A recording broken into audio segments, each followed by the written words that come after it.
Boa noite a todos, boa noite a todas. São 19h30, vamos caminhar com Jesus. E aí, pessoal, tudo tranquilo? Eu cheguei em casa agora há pouco, jantei, atendi duas pessoas por telefone que estão com Covid e vim para cá. Tive mais tempo para mais nada. Estou abrindo o computador agora. Mas hoje, para mim, é um dia de grande felicidade. Hoje é um dia assim, realmente de muita alegria. E por que disso? Porque hoje eu celebro, hoje eu agradeço a Deus por duas graças. Quando começou o dia, eu agradecia por uma graça. Por quê? Porque há um bom tempo atrás, 57 anos atrás, os bispos do Concílio Vaticano II se reuniram e eles assinaram, isso era uma celebração, uma missa, e no final da missa eles assinaram o Pacto das Catacumbas pela Igreja Serva e Pobre. Então, hoje, 16 de novembro de 1965, ou seja, 57 anos atrás, esses bispos assinaram o Pacto das Catacumbas, o Pacto das Catacumbas pela Igreja Serva e Pobre. Inclusive, se vocês entrarem no YouTube, procurarem Pacto das Catacumbas, quem é? Rogério. Ô Rogério, tudo bem? Boa noite, paz e bem. Então, se vocês entrarem no YouTube, né? Entrou mais alguém? Oi, Ângelo, boa noite, paz e bem. Então, se vocês entrarem no YouTube e procurarem lá Pacto das Catacumbas, tem um vídeo muito bom da Verbo Filmes, né? E você vai ver, vai conhecer o Pacto da Catacumba, Pacto das Catacumbas para a igreja, da Igreja Serva e Pobre. E sabe, pessoal, antes que alguém fale alguma besteira, tá? Porque hoje eu falei disso, aí veio um e falou assim, pacto, catacumba, isso me lembra alguma coisa. Vamos lembrar, sim, vamos lembrar. Eles assinaram esse pacto na catacumba de Santa Domitila. Porque a igreja, no início dela, era barbaramente perseguida. Ser cristão naquela época era quase uma sentença de morte. Então, um dos lugares onde a igreja se reunia era nas catacumbas. Porque como os romanos tinham medo da morte, eles não entravam nas catacumbas. Então, os cristãos viviam nas catacumbas, porque eles tinham medo de serem mortos. Então, eles faziam as celebrações, as reuniões deles nas catacumbas. Né? Então, assim, se alguém pensar uma coisa diferente, você explica a realidade para ele. E esse pacto das catacumbas foi escrito, foi assinado por 42 bispos conciliares. E quando eu li a primeira vez, eu senti falta de um nome, de um bispo muito importante. Um bispo que foi chave para a criação da CNBB. Né? E a CNBB, as comissões episcopais surgiram a partir do Concílio Vaticano II, a CNBB anterior ao Concílio Vaticano II. Muitas das comissões episcopais foram criadas pensando na CNBB. E um dos principais responsáveis pela criação do CNBB é também um dos principais idealizadores do Pacto das Catacumbas. E ele não assinou o Pacto das Catacumbas porque ele tinha uma reunião do concílio naquele momento, então ele não pôde ir. Eu estou falando de Dom Helder Câmara. E esse é o motivo da minha segunda alegria no dia de hoje, que eu fiquei sabendo que o processo de Dom Helder Câmara, o processo de canonização dele, foi para o Vaticano. O que significa que nós já consideramos Dom Helder Câmara venerável. Então, a partir de hoje, eu já posso rezar para Dom Helder, eu já posso pedir a intercessão para Dom Helder, eu já posso dar a bênção pela intercessão dele. E eu que sempre achei Dom Helder um homem maravilhoso, espero sinceramente que ainda vá celebrar a beatificação e a canonização dele. E hoje a gente começa mais essa jornada. Bom, falei muito nesse tempo. Também chegou aqui a minha esposa, o mozinho está aqui do meu lado, e eu vou começar a leitura desse evangelho. O Senhor esteja convosco. Ele está no meio de nós. Proclamação do Evangelho de Jesus Cristo, segundo Lucas. Naquele tempo, Jesus acrescentou uma parábola porque estava perto de Jerusalém. E eles pensavam que o reino de Deus ia chegar logo. Então Jesus disse: um homem nobre partiu para um país distante, a fim de ser coroado rei e depois voltar.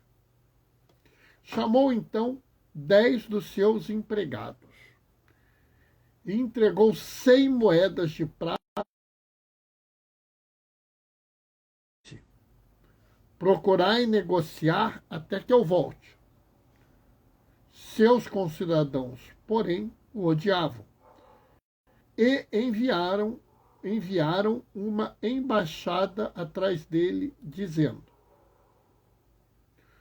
nós não queremos que esse homem reine sobre nós.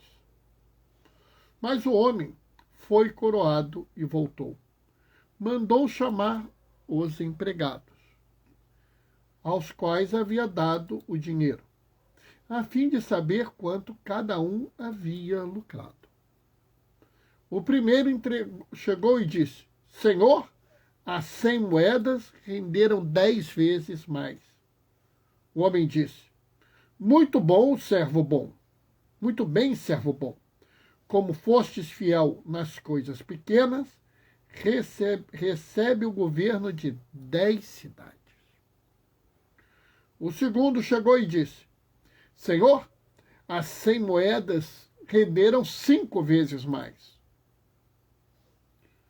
O homem disse também a este: recebe tu também o governo de 5 cidades. Chegou outro empregado e disse: Senhor, aqui estão as tuas 100 moedas. Guardei num lenço, pois eu tinha medo de ti, porque és um homem severo. Recebe o que me deste, recebes o que não destes, e colhes o que não semeastes. O homem disse: servo mau, eu te julgo pela própria boca. Tu sabias que sou um homem severo, que recebo o que não dei e colho o que não semeei. Então por que tu não depositastes meu dinheiro no banco? Ao chegar, eu retiraria com juros. Depois disse aos que estavam presentes: tirai deles as 100 moedas e dai àquele que tem 1000. Os presentes disseram: Senhor, esse já tem 1000 moedas. Ele respondeu: eu vos digo, todo aquele que já possui será dado mais ainda, e aquele que nada tem será tirado até mesmo o que tem. E quanto a esses inimigos que não queriam que eu reinasse sobre eles, trazei-os aqui, matai-os na minha frente. Jesus caminhava à frente dos discípulos, subindo para Jerusalém. Palavra da salvação. Enquanto eu estava lendo, Djalma e Doraci entraram. Paz e bem para vocês. Bom, pessoal, essa leitura é uma leitura difícil. Inclusive, já vi um repórter da Globo, uma pessoa ligada à religião, uma pessoa que tem livros, não é uma pessoa despreparada, não é um aventureiro, nem é uma pessoa que, vamos dizer, é dado a interpretações loucas da Bíblia. Ou seja, é uma pessoa séria. Não estou aqui dizendo que ele não é sério, que fez uma interpretação que eu considero errada desse evangelho. Tá? Mas isso é a minha consideração, e depois vocês vão ver se eu estou certo ou não. E se vocês acharem que a interpretação dele é inadequada, né, errado é um termo ruim, inadequada, não tem problema, pessoal, não tem nada demais, porque todo mundo faz interpretação inadequada de vez em quando, tá? É por isso que a gente tem que ler, reler, repensar a passagem. Essa parábola é a última parábola do Evangelho de Lucas. Lucas, Jesus já está indo para Jerusalém, já está chegando lá. É a última parábola que ele conta antes de chegar lá. E aqui a gente tem que tomar muito cuidado com essa interpretação. Porque vamos nos lembrar que Lucas não conviveu com Jesus. Né? Lucas é um homem de muita sorte, porque ele foi discípulo de Pedro e discípulo de Paulo, né? Mais de Paulo, aliás, perdão, de Paulo. Quem foi discípulo de Pedro e de Paulo foi Marcos. Tá? O Lucas é discípulo de Paulo. E aí você tem que entender o seguinte: Paulo não conviveu com Jesus. E Lucas conhece a partir de Paulo e das pessoas que ele entrevistou. Ele mesmo fala isso, que ele foi entrevistar e conversar, ele foi conversar com as pessoas. Inclusive, uma das pessoas que ele conversou foi com a Virgem Maria. Tá? Mas ele não tem experiência de conhecer Jesus. Lucas, ele não esteve com Jesus. Bernardo, mas por que isso é importante? Porque, como ele não teve, ele narra a partir do que os outros falam para ele. E aqui você tem uma coisa muito clara. Essa parábola, Jesus, ele está narrando um comportamento absolutamente normal na época dele. Entendam bem. Jesus é um homem que vive dentro de uma realidade, vive dentro de uma cultura. Jesus não é filho de chocadeira. Jesus não desceu pronto dos céus. Então ele tem os hábitos do lugar dele, ele tem a cultura do lugar dele, ele vive dentro de uma realidade dele. Eu vivo falando para as pessoas que, por mais, por exemplo, que eu tome cuidado, vira e mexe a gente comete os deslizes próprios da nossa sociedade. Então, por exemplo, eu mudei a forma como eu falo no casamento. Eu sempre virei no casamento e eu falava assim: agora você pode beijar a noiva. Ou seja, chegou alguém aqui: oi, Evelyn, boa noite, paz e bem. Ou seja, eu, homem, virava para o homem e dizia que ele podia beijar a mulher, e a mulher não tinha direito à opinião. Notam isso? Como é que eu falo atualmente? Chegou o grande momento, agora vocês podem se beijar. Não é mais o homem que beija a mulher, é o casal que se beija. Por quê? Porque eu interpretei que essa frase, do jeito que eu estava falando, é uma frase machista.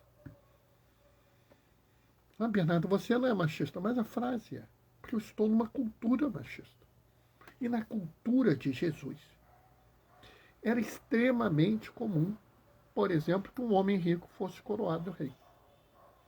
Era extremamente comum que adversários dele enviassem uma embaixada, ou seja, uma comitiva para impedir isso. Né?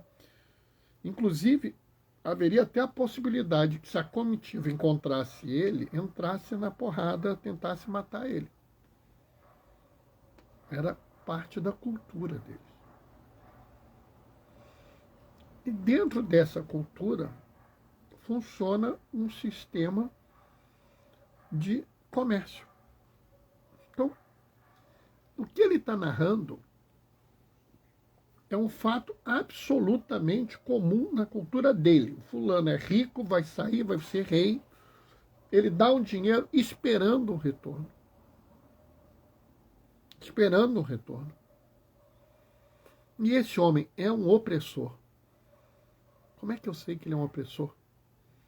Ele recebe o que ele não deu. Ele colhe o que ele não semeou. Esse homem, ele rouba dos outros. Fulano semeou, ele vai lá, tomou a terra, que nem grileiro faz no Brasil hoje em dia. Entendem? Ele está fazendo até o que muitos dos ditos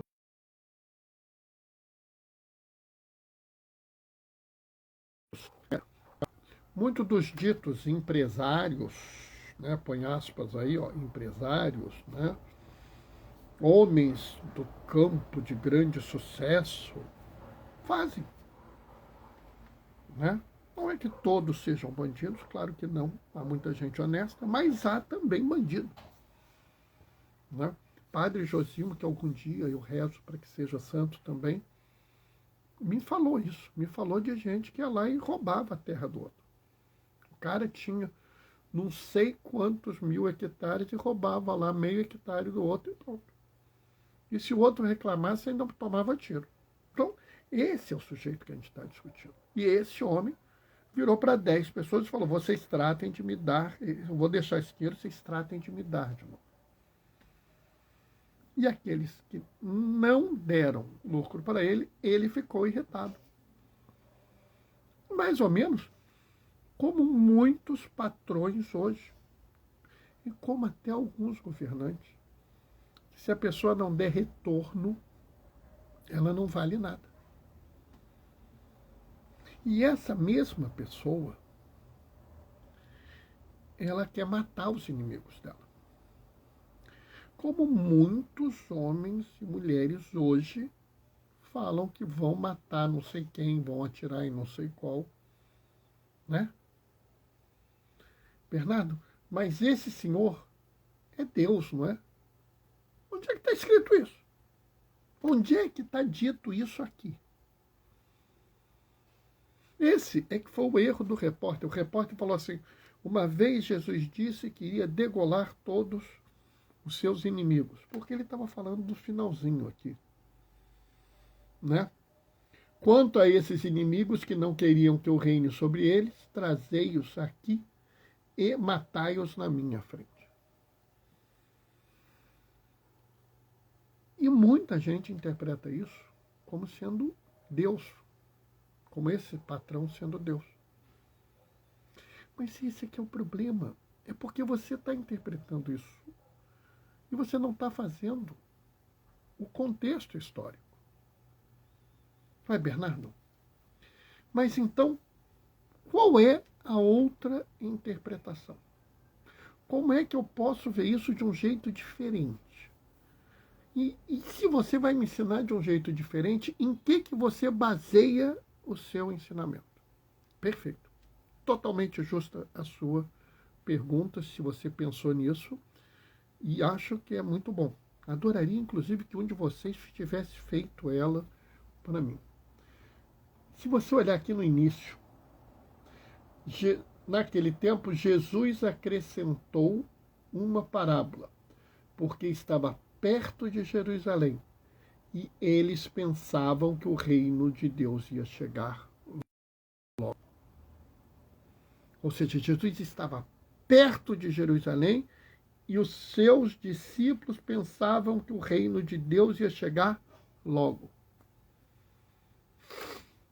Ele contou essa parábola por alguns motivos. Primeiro, quem é o servo que ele chama, né? Ele vira e fala assim,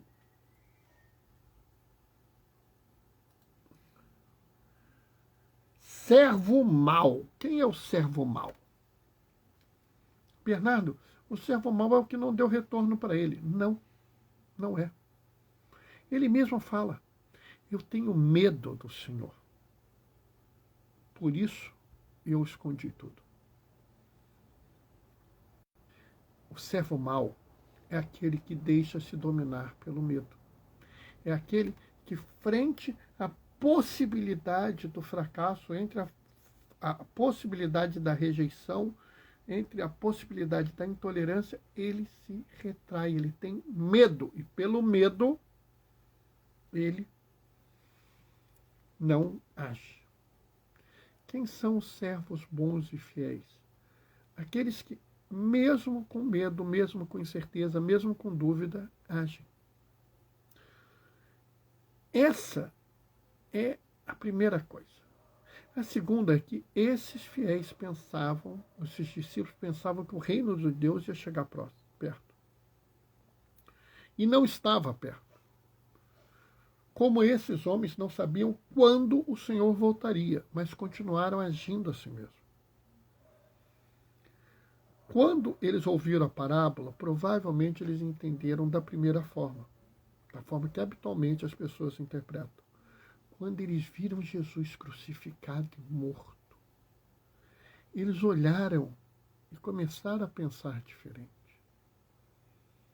E quando Jesus apareceu no meio deles e falou, a paz esteja convosco, e eles viram Jesus ressuscitado, eles tiveram certeza que essa parábola não fala sobre uma graça em termos econômicos, em termos, vamos dizer, até capitalistas. Quanto mais você der, mais você vai retribuir, ter retribuição.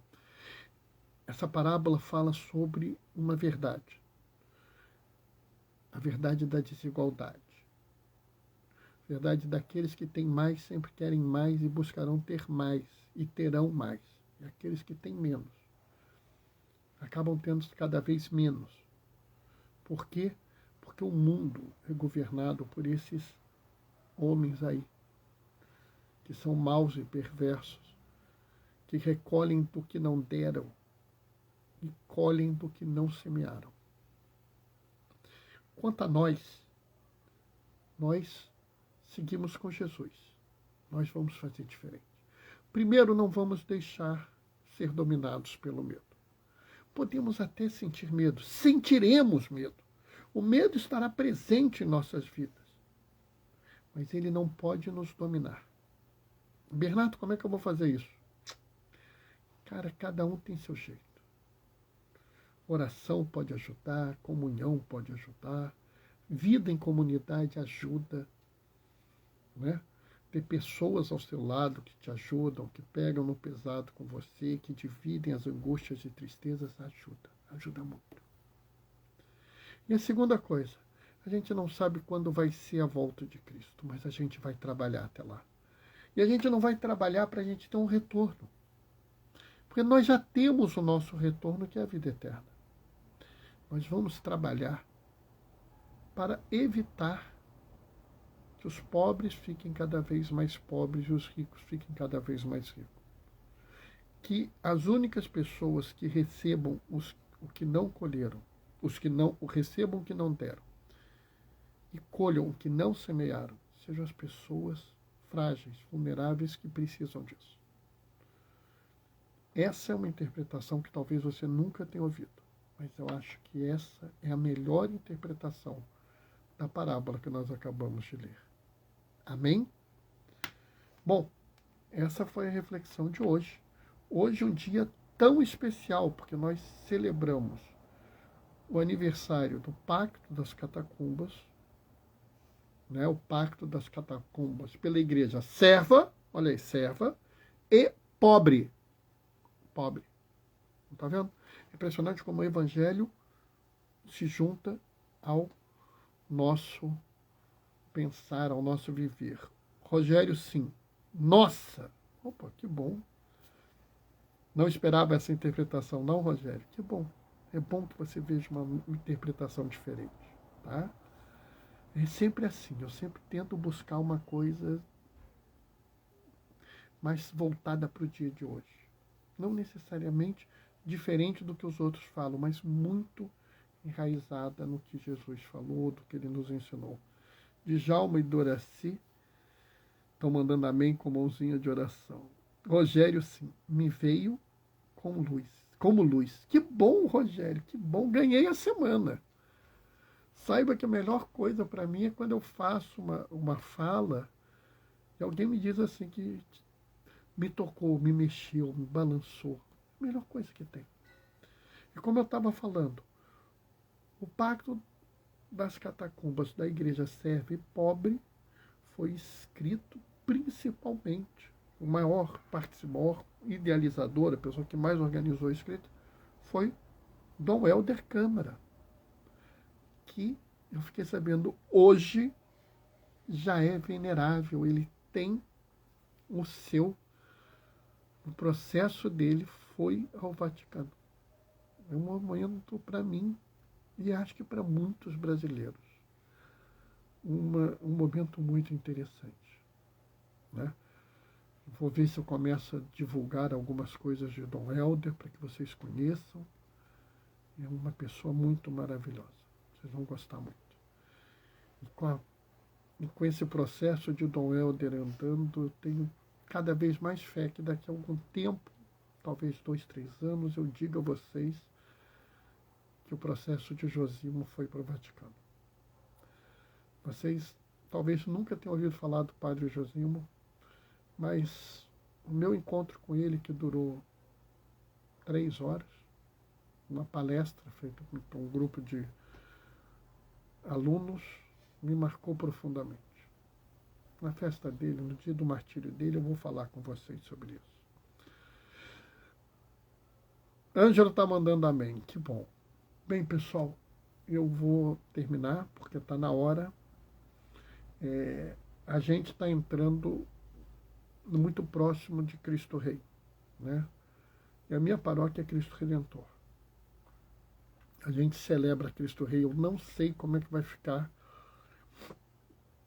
os próximos dias, mas eu prometo que eu vou fazer o possível e o impossível para fazer uma live nesses próximos dias, tá?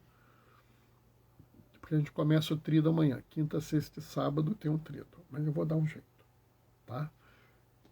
Vou me despedir deixando a minha bênção e com imensa felicidade essa bênção eu estou dando pela primeira vez. O Senhor esteja convosco. Ele está no meio de nós, por intercessão de Dom Helder Câmara. Desça sobre vós e permaneça para sempre a bênção do Deus Todo-Poderoso no amor. Ele que é Pai, Filho e Espírito Santo. Que a alegria do Senhor supere o vosso medo. Sigam vigilantes, caminhando com Jesus. Vão em paz e que o Senhor vos acompanhe. Vamos nos reencontrar essa semana, eu não sei que dia, mas vai ser às 19h30. Até lá, beijos e bênçãos. Tchau, tchau. Paz e bem. Paz e bem também, Ângelo. Até a próxima.